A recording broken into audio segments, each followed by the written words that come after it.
ናትኩም ደራ ተመሪስ ይመጥለቲ አምና ለማ አንተ ካምሮን ቪዲዮታት ማእኸል ጥሩ ወደ ድንበር ተጠግቷል ኤርትራ ሚሳኤል ምትካልን ድሮናትን በወፋርን ከም ተጀመረ ተሰሚዖም ዶክተር ደብረጤን ስራህ ጀሚሮም ሰበር ዜና መፈንቅለ መንግስት በዛውለት 100% ينقرك هون سامورا فكروا نمنقاق ጨርሑ ወደ خدخ ወለ ቤተ መንግስቲ አخدዱ አፍ ትግራይ ቅንጣት ተአክል ዝቀይርዋ ነገር የለን ሰበር ዜና ጀነራል ታደሰ ወረደ ካብ ሰራዊት አዛዝነት ተባሪሩ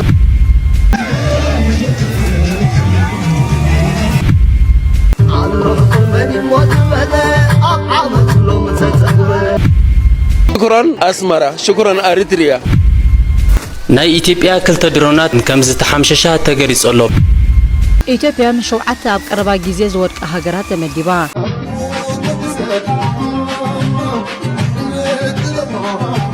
لو تقول لنا قرأتنا به هاي لفنان دنينا كل التحوات هزوكينا مفلي لي ودو صمدو كويتا صمدو قدم انت إذا أكون كم حديث تقرم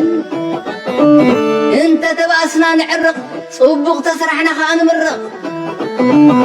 نتزس قرنا تريد سقم كل تخون كاس كم حدا قلصن لام تازي ناي ويني كي مسلكاتكم ناي بركت بركت بركت بركت بركت بركت ولا سب سلام تاي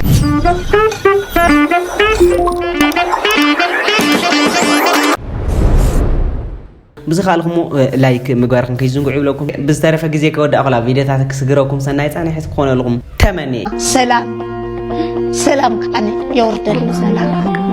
اواني حنن بعلمو سلام يوردل هاجرنا سلام تخوينا علم بعلمو نحنا نقصن من اسي يقصن عديتا نقصن ابوتا تقصن እግዚአብሔር አምላክ بعلمو محرته وردل هذه تطلع يفتي عالم لمثال أبيس مستوانا عمحراي ولا مستوانا أرمو تراخيخي لا تسألوا على حدا مخناتي روحي خوفي لهم شاسة تدخل أواقع متملتين تدخل ياهم مسؤول كأسل مسهزي بأس يلي لخونا تصليتني كافي كم جمرة إنفلطي مودات وتهم مخانا إنفلطي ما راح تلا لمثال لو ما عندي دور دبسة كيد لخونا من قصة الدرادرو فرب فوري مخانا حدا معي يدور نيرم ديم بلش كاتفي بالي ولا ريي رز ناي بوردر نار ريح ما تفك تهزلنا قصة الشال أسرت حرف المنقست تعرف فرفوري هزل نسوني ما تعيشت أنا كاوي وأنا مقسيسي تهزل تجري ولي تمنقست تجري ولينا تمنقست تجري تعيو يدي أحد أتين كروس كير مثلا تحد منقست تحد تهزل تسأل تحد من بيك أرسل برسم صمت لا يولومي إحنا لا أرسل برسنا طلع لنا إلى الحس اللي في زرو قلنا يا أخواتنا كلنا ما نيم تدير بعد دبرتين ناي تقرأي أو ميانم حجة مستمصم تقيرم دلهم سباتك ولا مستم حدا هو مستمصم دو هو مستمصم دو هاي مستم تغان كذا ما ما حساني خلهم ولا بتمصم ده يصم دينا كان فاتو أي زرو كلنا حدنا أنتي حد قام قانا كأن أنتي سيل كذا بوليتيكا إمبر أي كرناك زين تجارب نسوي ده هاي وانا مساكين نقول لك ما نتقاي تصفي الشكر إذا هتقول بدعمي دمانيام بدعمي إذا خبركي بدعمي إذا فتوكي كل جزء I love you كذا تلقي زرو وي I love you يغني لنا عارف ود ما قلتي خوت تقراي عدوى عدوى بس طاير تريناتنا قالونا هب عدوى بصحة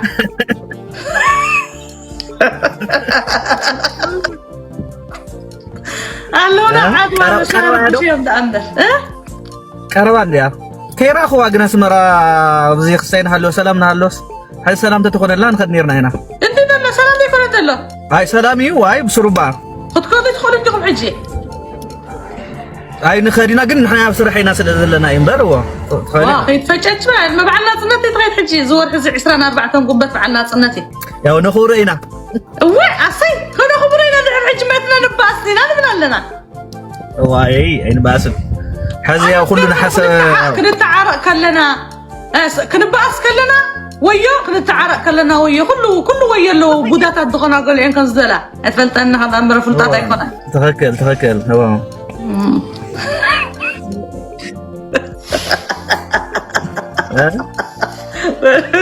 كل تفكري هكا بحكي هاي أورد ያው ያ ዝሮ እኮ ሓደ ስለዝኾነ ኢናኮ እንታይ ትግርኛ ነው ዋጋ እንታይ ሞ ያው ፖለቲካ ስለዝኾነ እዩ እምበር ያው ተዋሪድና ተዛሚድና ዲና تعالنا حج ما ودي عندي توديك هو عامله خمسة تقصيلنا غلبنا حر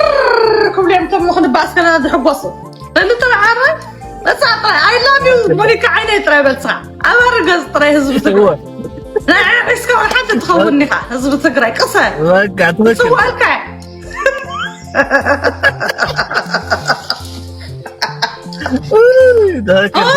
سؤالكم وين ترى خلني سيلك فايكونه بحكي تفكرين هاردي قالت اصحيت له حجي حتى قرر اتجوز هو يوم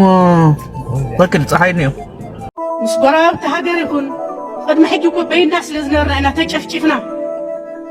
هم تزرعي زوم تزرعي تزغلونا وزدرجه زين بس احنا بزب اي متبلعنا بطبيعه يموتنا اي ما عرقنا بيننا قد او زدرجه زين وسيايو حجون مسقرا تناخينا ناي حبر صلاي هذه كم زلنا فلا لي خوينا ناي حبر صلاي حبيبنا كندفق دن تخكلني ايو حزون عاوز بوتازي بعلي تقاداليت سأية تقادالي قوال سوء حيزة كرتتنا والكل زمزاقو عصفت شو حتى عامت هم زي لناوزي موسو حقن نظام كقول وسوء زدوليو وحنا لا تعالى لناوزي درجة زيد موسوحو تخكلني ايو حزون تمخريبت نابوتو مملاسو تمنقستنا نابوتو مملاسو تماني سجن بتخكلني اكثر حلو وقلتفو شكرا أسمرة شكرا أريتريا شكرا أفورجي شكرا جزيلا شكرا أنا وأنا أحبكم جدا وانا كمان نحبك شكرا نسمة فريحية تعطر أمسيات اللون تقول مفتون وموج الخال يتباهى على خدي وفي يدي حبال الشوق والنشوة مدى والهان وزي ما نقول على طول إريتريا والسودان أخوان نقول سوا إريتريا والسودان أخوان 100% ينقرك عنه نسام ورا فكروا نمنقاق جرحوا ولا خدخ ولا في بيت منقسي أخدلوا أفتقراي انت أتأكد زغير وانقر يلاني ركالو بإقرنيا مضيت أفتقراي تواقي أو قواتها نهي تقراي تواقي تقراي كم حدرية تقراي كمرحية يلو زحاسب دون قرا تقراوا يكون قرامتاي انتحليو لا تحق أي فرط أن يخلق كذا حزب تقراي قدزا رستو أو قدزا مريتو أو قواتها عريدو نمثله هموقع خالي مركاي ولني إذا كذا بس ما رح واحد حزب تقراي نواب صحيوهم كان حق واحد كوز خلوا خاولبنا حزب تقراي كوز انت لو خنتيتيم نقول أثرات خنتيت كوينهم نسيه برا خنتيت كوينهم نتأركن خنتيت كوينهم كان حق واحد وصي خنتيت يدخل لما عاد تقراي ولا شعبيان أو جزاء مريتهم يمدلوا أو قال جرح مريتهم حريقون أو كان إسرح يمدلوا وسطهم من قصي إرترا عاوزي وررلو من قصي إرترا حزن تقراي سقعت عاوزي خونلو سقعت ينال كامن كيوكاب سقعت عاوزي نور الخاني عشان تيوت محبا لمن يتال حزي ما فسها ما كله فسها جزاء عمد عذب بهال سقراي قاعد سؤالك حقاو من قصاتهم اللي شلوا حقاو زخانة بيت مخرجاتهم اللي شلوا دك خان حالفنا موت يوم الله وتم أمنات دكها تم قلقلتها قاعد سؤالك أي خل الدليل خونتها تطعيمو صعق صراحة زي هاللي مسير إرتراويان أو اسمرات زوعل دسيلا نحزون بقلت نقرأك مهناتو أو إرترا معاد نتأنتنا إرترا نتأنت تجاري إلى سلسلة حسبي يعني فكروا تقعروا أفتقراي يغيروا ودحر هذه يلا بركتني إحنا نقرأك هذه مقلاتو زي يدلي بركت زلا وجن دقاف يفز غير حيلي الله نعي رت إسران شوعاتن تاريخاويت ثلاثة عيلة إذا معتي ስለዚህ ዶክተር ደብረጽዮን ሓላፍነት መጥኢሎ ዶክተር ደብረጽዮን ያው ቆኑዕ እዩ እሙን እዩ ኣፍቲ ዘይርከብ እዩ ብቐሊሉ ንፋስ በዚ ነፋሶ ዘይጋለባብጥ ሰብ እዩ ናይ መትከል ሰብ እዩ ንህዝቢ ትግራይ ምሒር ተቆርቋርነት ዘለዎ ወዲ ህዝቢ እዩ ስለዚ ኣነ ንዶክተር ደብረጽዮን ጎን ኮይና ንድሕር ሓጊዝናዮ እንድሕር ኩላትና ተጋሩ ኮንሽስሊ ኣብቲ ናይ ትግራይ ዝኸል ዘሎ ፖለቲካ ኢንጌጅመንት እንድሕር ፈጢርና ኩላትና እንድሕር ተረባሪብና ኮይና ለውጢ ክመፅእ ይኽእል እዩ ህዝቢ ትግራይ ከዓ ናብ ዝሐሸ ክምለስ ይኽእል እዩ ዝብል እምነት ኣለኒ እናት ማሊ መምራሕስ ንኹላትና እኳ ሓደ ሰለና ይኽለካ ደል ኢትዮጵያ ምሸውዓተ ኣብ ቀረባ ግዜ ዝወድቀ ሃገራት ተመዲባ ኢንተርናሽናል ሪስክ ኮሚቴ ኣብ ዘውፅኦ ሓበሬታ ኢትዮጵያ ዘለዋ ውሽጣዊ ቅልውላው እናተዘርግሐ ይኸይድ ብምህላው መስተን ኣብ ቀረባ ግዜ ናይ ምውዳቕ ሓደጋ ዘጋጥመን ዘሎ ሸውዓተ ሃገራት መዲብዋ ብመሰረት ኣብ ቀዳሞት ወርሓ ዝተረኽቡ ትዕዝብታትን ኢንተርናሽናል ሪስክ ኮሚቴ ኤመርጀንሲ ሊስትን ኢንተርናሽናል ክራይሲስ ግሩፕን ኢትዮጵያ እትርከበን ሸውዓተ ሃገራት ንሃገራዊ ርግእነት ኣብ ሓደጋ ዝእቱ ከቢድ ቅልውላው ከም ዘለወን ገሊጹ መግለጺ ኢንተርናሽናል ሬስ ኮሚቴ ኢትዮጵያ ኣብ ውሽጣዊ ኩናት ኣምሓራን ኦሮሞን ንነዊሕ ዝገበረ ኩናት ተጸሚዳ ኣብ ዘላትሉ ኣብ ትግራይ ዝርከብ ሰላም ተሰባራይ ብምዃን ተወሲኾ ብምህላው ኣብ 2026 ቀዳማይ ናብ ሓደጋ ውድቀት ዘምርሓ ኩነታት ተፈጢሩ ኣሎ ክብል ገሊጹ እቲ ትካል ወሲኹ ኢትዮጵያ 21 ሚልዮን ካብ ህዝባ ተጸባይ ረድኤት ኮይኑ ብምህላው ኣብ 2026 መስተን ዝለዓለ ቅልውላው ዘሎን 5 ሃገራት ተመዲባ ከም ዘላ ኣረድዩ ኢንተርናሽናል ሪስክ ኮሚቴ እተኻልን ኢትዮጵያ ናብ ሓደጋ ምውዳቓ ዘብጽሓ ዘሎ ቁጠባዊ ምምናሂ ብምባል ኣብ ርእስቲ ኢትዮጵያ ሓንቲ ካብተን ዝለዓለ ግዳይ ዕዳ ዝኾነ ሃገራት ኮይናትሉ ዘላ ኣብ ኢትዮጵያ ተፈጢሩ ዘሎ ዘቕባበን ሕፅረት ናይ ወጻኢ ሸርፍን ነታ ሃገር ኣብ ሓደጋ ይእትዋ ከም ዘሎ ገሊጹ እቲ ትካል ወሲኹ ኢትዮጵያ ምስ ጎረባብታ ዘለዋ ዝምድና ናብ ዝኸፈ ደረጃ ብምውራዱን ኣብ ኩናት ሱዳን ብምስታፋን ናብ ሓደጋ ምውዳቕ ዘምርሓ ከም ዘሎ ገሊጹ ኢንስቲትዩት ፎር ፎሬን ኣፌርስ ተባሃለ ወገን ብጊዱ ገለገለ መጽናዕትን ትንተናታትን ከም ዘረድኦ ብምባል ኢትዮጵያ ብሕጂ ዘይኮነ እቲ ውድቀት ድሮ ቀስ በቐስ ኣብ ደረጃ ምብታን በፂሓላ ኢሉ ኢንተርናሽናል ሪስክ ኮሚቴ እታ ሃገር ኣጋጢሟ ዘሎ ቅርጻዊ ዘይርግኡነት ኣብ 2026 ኣብ ዓለም ሓንቲ ካብተን ዝለዓለ ተኣፋፍነት ዘለዎን ሃገራት ገይርዋ ይርከብ ኢሉ ኢንተርናሽናል ሪስክ ኮሚቴ ኣብ ዘለናይ ዓመት ኣብ ሓደጋ ምውዳቕ ዝርከባ 7 ሃገራት ብምባል ኣብ ዘርጎ ሓበሬታ ንኢትዮጵያ ሓዊስካ 3 ሃገራት ቀርኒ ኣፍሪቃ ኣብ ሓደጋ ከም ዘለዋ ገሊጹ እቲ ትካል ኣብ ውሽጣዊ ኩናት ተሸይማ ዘላ ሱዳን ከምኡውን ብፖለቲካዊ ግጭት ዘሕመሳ ዘለዋ ደቡብ ሱዳንን ሶማልያን ኣብቲ ዝርዝር ይእትወን ይርከብ ናይ ኢትዮጵያ ክልተ ድሮናት ኣብ ሱዳን ከም ዝተሓምሸሻ ተገሊጹ ኣሎ ብፍላይ እቲ ሓንቲ ድሮን ኣብ ካርቱም መዕርፎ ነፈርቲ ኣከባቢ ከም ዝተሓምሸሸት መንግስቲ ሱዳን መግለጺኡ ከም ዝዘርግሖ ኣብ ዝለዓለ ትርእይዎ ዘለኹም ሚድያታት ናይ ዓለም እናቃልሖ ይርከባ ቅድሚ ክልተ መዓንቲ ኢትዮጵያ ካብ ባህር ዳር ዝተለዓለ ናይ ሰብ ኣልባ ነፋሪት ዝኾነት ኣየር ኣብ ካርቱም መዕርፎ ነፈርቲ ከም ዝደብደበት ክሲ ሱዳን ነእትያ ነይራ ናብ ኢትዮጵያ ድማ እዚ ነጺጋቶም ምባራ ዝዝከር እዩ ስለዚ ንዘን ክልተ ድሮናት እዚኣተን ድማ ሱዳን ከም ዘውደቐተን መግለጽታታ ይሕብረሎ ከምኡውን ናይ ዓለም ሚድያታት እናዘገበኦ ይርከብ እዘን ክልተ ኣልባ ነፋሪት ወይ ከዓ እዘን ክልተ ድሮናት ብፅረ ድሮን ናይ ሱዳን ከም ዝተወቃዕን ዝሕብሩ ዘለው ናይ ሱዳንን ናይ ኢትዮጵያን ምትፍናን ናበይ ከም ዘብል ገና ኣይተፈለጠን ነገር ግን ብጣዕሚ ከቢድ እናኸረረ ይኸይድ ከም ዘሎ ንምግላጹ ዝኸብድ ኣይኮነን ስለዚ መጻኢ ከመይ ከም ዝኸውን ከመይ ከም ዝቕጽላ ዋላስ ክትዓርቃ ዲኾና ከምኡውን ሱዳን ኤምባሲኣ ኣብ ኣዲስ ኣበባ ዝነበረ ወይ ከዓ ኣብ ኢትዮጵያ ዝነበረ ፀዊዓቶ ንዓዲ ከኣቱ ፀዊዓተላ ዓለም ነዚ ድማ ኢትዮጵያ ብፍላይ ኣብ ልዕሊ ሉዓላውነትና ሱዳን ዝገበረቶ መጥቃዕቲ ብጣዕሚ ኮኒናተላ እዚ ብዙሓት ሚድያታት እውን እናዘገቡ ይርከባ ስለዚ ኩነታት ናይ ከባቢና ዙርያና ዘሎ ንዓና ክጸልወና ይኽእል እዩ እዚ ድማ ኣመራርሓ ናይ ትግራይ ጠንኪሮም ክሰርሕሉ ውሽጣዊ ሓድነቶም ከስጥሙ ኣብ ደገ ዝረአ ዘሎ ብዙርያና ንዓና ካሴና ስለዝኽእል ብዝያዳ ክሰርሕሉ ይግባእ ይኽብር ዝደሊ ገለ ጸረ ኤርትራ ዝኾኑ ትካላትን ተጣበቕቲ ሰብኣዊ መሰላትን ብኣንጻሩ ነቲ እገዳ ከይለዓል ሓያል ናይ ጸለመ ወፍሪ የካይዱ ከም ዘለው ግሁድ ኮይኑሎም እዚ ብኸመ ፍሪደም ሃውስ ንተጣበቕቲ ሰብኣዊ መሰላት ኢና ባህልቲ ትካላት ዝዝርጋሕ ዘሎ ጸለመ ሓድሽ ኣይኮነን እዚኣቶም መሳርሒ ናይተን ንኤርትራ ከምበርክኻ ዝደልያ ሃገራት ምዕራብ ኮይኖም ዝሰርሑ ናይ ፖለቲካ ትካላት እዮም ንሃገራዊ ኣገልግሎት ኤርትራ ግዱድ ዕስክርና ኢሎም ክጽውዕዎን ከለው እቲ ሓቂ ግን ሃገራዊ ኣገልግሎት ኤርትራ እቲ እንኮ ውሕስነትን ልኡላውነትን ኤርትራን መልሕቕ ድሕነት ህዝብን ምዃኑ እዩ እዞም ተጣበቕቲ ሰብኣዊ መሰላት ኢና ባህልቲ ኤርትራ ብቁጠባ ተዳኺማ ንምዕራባውያን ኢዳ ክትህብ ስለዝደለዩ ጥራዩ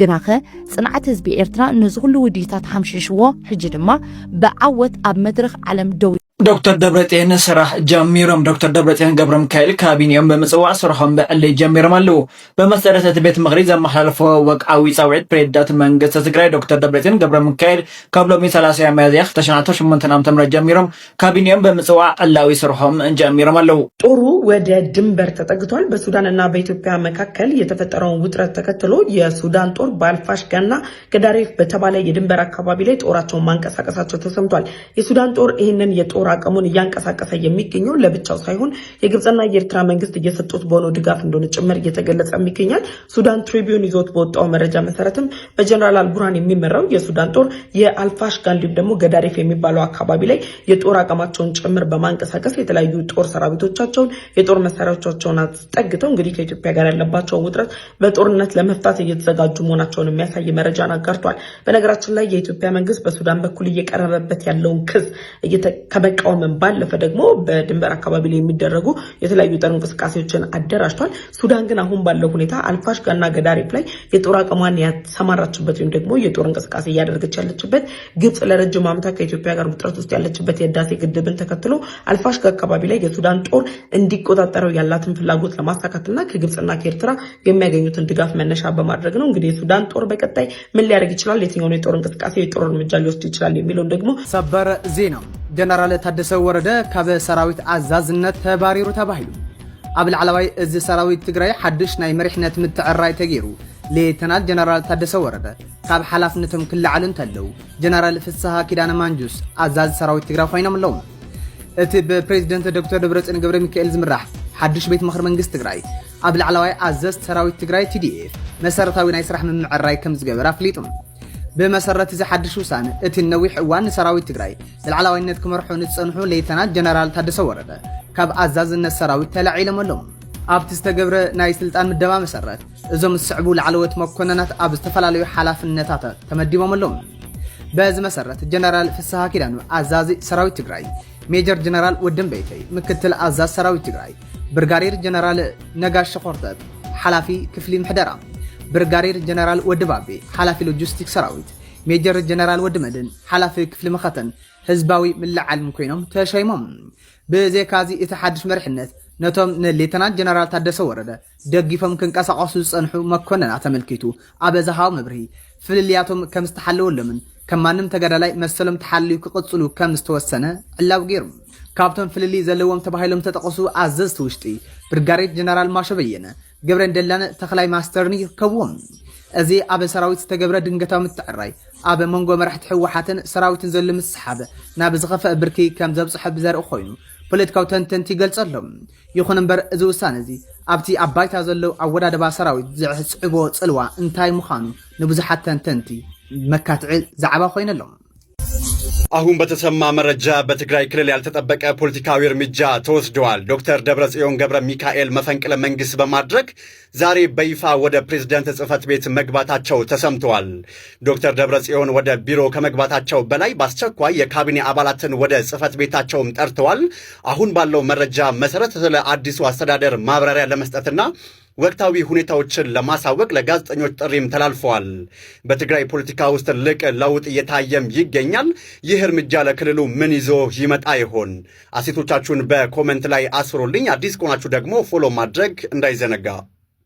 ኤርትራ ሚሳይል ምትካልን ድሮናትን ምውፋርን ከም ዝጀመረት ተሰሚዖም ኤርትራ ወደባታ ብዝማዕበለ ስርዓታት ምክልኻል ተደልድል ምህላዋ ካብ ኤርትራ ዝተረኸበ ሓበሬታ ኣመላኺቱ ኣላ። ኤርትራ ብቂሕ ባሕሪ ንዝተፈጠረ ናይ ባሕሪ ፀጥታ ንምምካትን ውሕስነት ባሕሪ ብዝለዓለ ደረጃ ሒላቶላ ካብ ወደባዊ ከተማታት ምፅዋን ዓሰብን ዝወፅኡ ዘለው ፀብፃባት ከም ዘመላኽትዎ ምዕቡላት ባትሪታት ሚሳይል ካብ ምድሪ ናብ ኣየር ተተኺሎም ከምኡውን ስርሒታት ስርዓት ታክቲካዊ ድሮናት ተዋፊሮም ኣለው ከብሎ ምንጭ ካብታ ወደባዊት ከተማ ሓቢሮም ኣሎም። ስትራቴጂካዊ ተንተንቲ ከም ዝሕብርዎ ኣስመራ ኣብዚ ዓበይቲ ሓይልታት ዓለምን ከም ኢትዮጵያ ዝኣመሰሉ ዞባዊ ምትፍናን ዝሳተፍሉ ዘለው ፅዑቕ ናይ ባሕሪ ዓውዲ ስትራቴጂካዊ ናፅነታ ንምውሓዝ ዘኽእላ ምክልኻልን ቅድመ ኩነትን ዓቕሚ ተሃንፅ ከም ዘላ እዩ ዝግለጽ። እዚ ምውሃድ ኤሌክትሮኒካዊ ስርዓታት ስልያን ዝቐልጠፉ ናይ ገማግም ባሕሪ ሓለውቲ መራኽብን ዘጠቓልል ናይ ምምዕባል ፃዕሪ ንግዛታዊ ማያት ኤርትራን መስመራት መጓዓዝያ ባሕርን ካብቲ መንግስቲ ግዳማዊ مسفحفح سقاطات يلو زتصوعن مكلخال زعلم يتباهلولا እዚ ስጉምቲ እዚ ኣብ ሓደ ካብቶም ኣዝዮም ወሰንትናይ ንግዲ መተሓላለፊታት ዓለም እናወስኸ ዝኸይዘሎ ስእነት ሰላም ብዝምልከት ኣብ ጉረባብቲ ሃገራት ስጋት ፈጢሮላ። ኣብ መጻበቦ ሆርሙዝ እናወስኸ ዝኸይዘሎ ዝባዊ ወጥሪ ኣብ ህግራዊ ነዳድን ንግዳዊ መራኸብን ርኡይ ምዝንባዕ ኣስዒቦሎ ኣብቲ መጻበቦ ብኣማይ ዝቁፀራ ናይ ፅዕነት መራኸብን ነዳዲ ፃዕና መራኸብን ከም ዝተዓናቐፋ ፀብፃባት ይሕብሮም። ካብ ርእሰ ከተማ ሕቡራት ኢሚራት ዓረብ አቡዳቢ ዝተወሰደ ናይ አየር ምስልታት ኣብ ክፉት ባሕሪ ዝተኣከባ ብዝሒ ዘለዎን መራኽብ ዘርኢ ኮይኑ ኣብዚ እዋን እዚ ኣብ ልዕሊ ዓለማዊ ትራፊክ ባሕርን ቀረብ ጸዓትን ዝግበር ዘሎ ጸቕጢ ዘጉልህ እዮም ምስ ሕብራት ኢምራት ዓረብን ኦማንን ዝዳወም መጻብቦ ሆርሙዝ ንህግራዊ መጓዓዝያ ነዳዲ ቁልፊ ስትራቴጂካዊ በሪ እዩ ከም ስለ ዝኾነ ድማ ኣብቲ ከባቢ ዘሎ ዘይምርግጋ ኣብ ዓለማዊ ዕዳጋታትን ተዓዘብቲ ጸጥታን ሰኽፍታታት ተፈጢሩ ኣሎ ኤርትራ ድማ በዚ ኩነታት እዚ ኣብ ሻቆሎት ከም ዝኣተወትን ናይ ጸጥታ ስጋት ከም ዘለዋን እዮም ጸብጻባት ዘመላኽቶም